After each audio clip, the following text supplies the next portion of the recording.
ವೀಕ್ಷಕರೇ ನಮಸ್ಕಾರ. ನಾನು ನಿಮ್ಮ ನಾಗರಾಜ್ ಚೋಳು, ಪ್ರಖ್ಯಾತ ಜ್ಯೋತಿಷಿ, ವಾಸ್ತು ಹಾಗೂ ಸಂಖ್ಯಾಶಾಸ್ತ್ರಜ್ಞರು ಮಾತನಾಡ್ತಾ ಇರ್ತಕ್ಕಂಥದ್ದು. ವೀಕ್ಷಕರೇ, ಇವತ್ತಿನ ಸಂಚಿಕೆಯಲ್ಲಿ ಮೀನ ರಾಶಿಯವರ ಹೊಸ ವರ್ಷದ ಯುಗಾದಿ ಹಬ್ಬದ ಫಲಾಫಲಗಳು ಮತ್ತು ಪರಿಹಾರಗಳ ಬಗ್ಗೆ ತಿಳಿಸ್ಕೊಡ್ತಾ ಇದ್ದೀನಿ. ಮೀನ ರಾಶಿಯವರಿಗೆ ಯುಗಾದಿ ಹಬ್ಬದ ಶುಭಾಶಯಗಳು.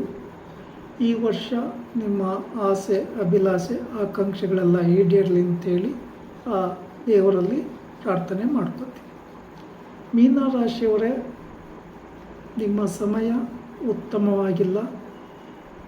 ತುಂಬ ಸಂಕಷ್ಟದ ಸಮಯ ಅಂತ ಹೇಳಿದರೂ ತಪ್ಪೇನಿಲ್ಲ.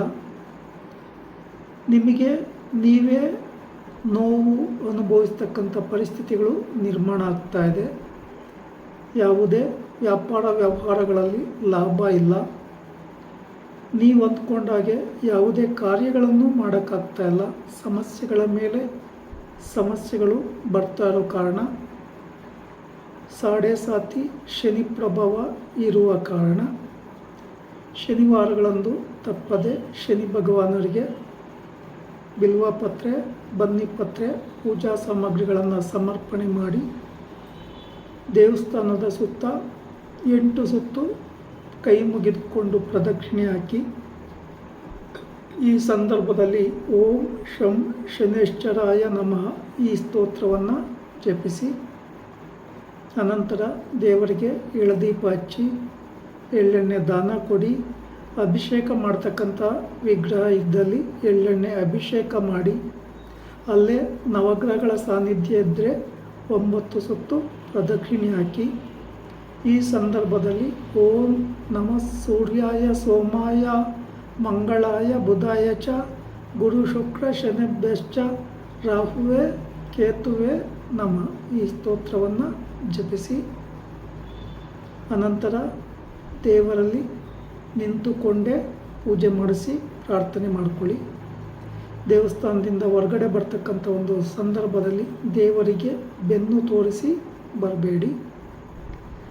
ಶನಿ ಭಗವಾನರ ದೇವಸ್ಥಾನದ ಪೂಜೆ ಕಾರ್ಯಕ್ರಮ ಮುಗಿದ ನಂತರ ಆಂಜನೇಯನ ದೇವಸ್ಥಾನ, ಅಯ್ಯಪ್ಪ ಸ್ವಾಮಿ ದೇವಸ್ಥಾನ, ಗಣಪತಿ ದೇವಸ್ಥಾನ, ಈಶ್ವರನ ಸಾನ್ನಿಧ್ಯ, ಮಹಾಕಾಳಿ ದೇವಿಯ ಸಾನ್ನಿಧ್ಯದಲ್ಲಿ ಪೂಜೆ ಕೊಡೋದ್ರಿಂದಲೂ ನೆಗೆಟಿವಿಟಿ ಕಡಿಮೆ ಆಗುತ್ತೆ. ಹಾಗೆ ನಿಮ್ಮ ರಾಶಿಗೆ ಗುರುಬಲ ಸಹ ಇಲ್ಲ.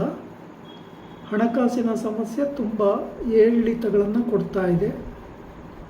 ಯಾರ ಹತ್ರನೂ ಸಾಲ ಮಾಡಿಕೊಂಡ್ರೆ ಕೊಡೋಕ್ಕಾಗಲ್ಲ. ಸಾಲ ಕೊಡಬೇಕಾದವರು ನಿಮ್ಮ ಟೈಮ್ಗೆ ತಂದು ಕೊಡಲ್ಲ. ವಿದ್ಯಾರ್ಥಿಗಳಿಗೂ ಅಷ್ಟೇ, ವಿದ್ಯೆ ಸರಿಯಾಗಿ ಮೈಂಡ್ಗೆ ರೀಡ್ ಆಗಲ್ಲ. ಓದಿದ್ದು ಮರ್ತೋಗ್ತಕ್ಕಂಥದ್ದು ಅಥವಾ ಕನ್ಫ್ಯೂಸ್ ಆಗ್ತಕ್ಕಂಥ ಸಾಧ್ಯತೆ ಹೆಚ್ಚಾಗಿ ಇರ್ತದೆ. ಗುರುವಾರಗಳಂದು ಸಾಯಿಬಾಬಾ ಮಂದಿರ, ರಾಘವೇಂದ್ರ ಸ್ವಾಮಿ ಮಠದಲ್ಲಿ ಅಥವಾ ವಿಷ್ಣುವಿನ ಮಂದಿರಗಳಲ್ಲಿ ಅಥವಾ ಈಶ್ವರನ ದೇವಸ್ಥಾನದಲ್ಲಿ ಪೂಜೆ ಕೊಡೋದ್ರಿಂದ ನೆಗೆಟಿವಿಟಿ ಕಡಿಮೆ ಆಗ್ತದೆ. ಸಾಧ್ಯ ಆದರೆ ಅಶ್ವತ್ಥ ವೃಕ್ಷಕ್ಕೆ 12 ಸುತ್ತು ಕೈ ಮುಗಿದುಕೊಂಡು ಪ್ರದಕ್ಷಿಣೆ ಹಾಕಿ, ಈ ಸಂದರ್ಭದಲ್ಲಿ ಮೂಲತೋ ಬ್ರಹ್ಮರೂಪಾಯ, ಮಧ್ಯತೋ ವಿಷ್ಣು ರೂಪಾಯ, ಅಗ್ರತೋ ಶಿವರೂಪಾಯ ವೃಕ್ಷರಾಜಯತೆ ನಮಃ ಈ ಸ್ತೋತ್ರವನ್ನು ಜಪಿಸ್ತಕ್ಕಂಥದ್ದು ಬಹಳ ಒಳ್ಳೆಯದು.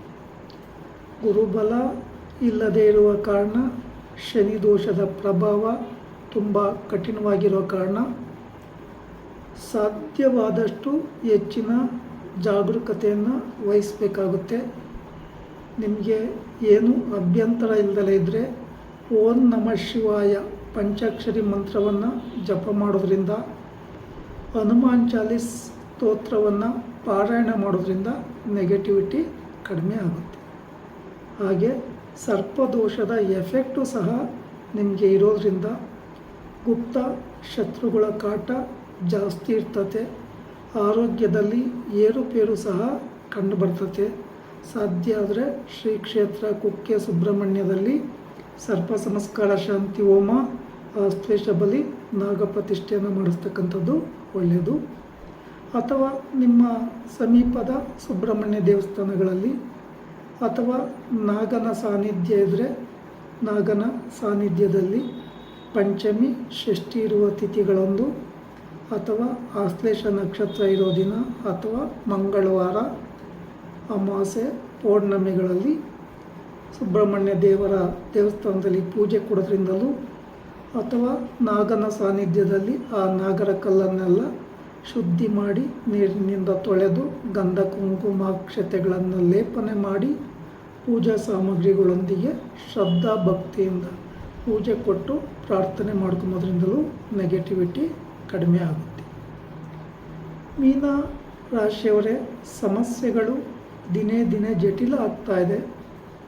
ಆದಷ್ಟು ಎಚ್ಚರಿಕೆಯನ್ನು ವಹಿಸಿ ಗಡಿಬಿಡಿಯ ಯಾವುದೇ ನಿರ್ಧಾರಗಳನ್ನು ತೆಗೆದುಕೋಬೇಡಿ.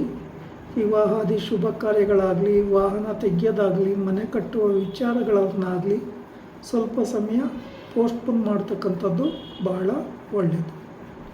ಯಾರೇ ಏನೇ ಸಲಹೆ ಕೊಟ್ಟರೂ ನಿಮ್ಮಲ್ಲಿ ಆರ್ಥಿಕ ಸ್ಥಿತಿ ಸರಿಯಾಗಿ ಇದ್ದಾಗ ಮಾತ್ರ ಮುಂದುವರಿತಕ್ಕಂಥದ್ದು ತುಂಬ ಉತ್ತಮ. ವೀಕ್ಷಕರೇ, ಈ ವಿಡಿಯೋ ಇಷ್ಟ ಆಯಿತು ಅಂದರೆ ಲೈಕ್ ಮಾಡಿ, ಶೇರ್ ಮಾಡಿ, ಫಾಲೋ ಮಾಡಿ, ಆ ಲೈಕನ್ನು ಒತ್ತಿ, ಬೆಲ್ಲೈಕನ್ ಒತ್ತಿ. ನಮಸ್ಕಾರ.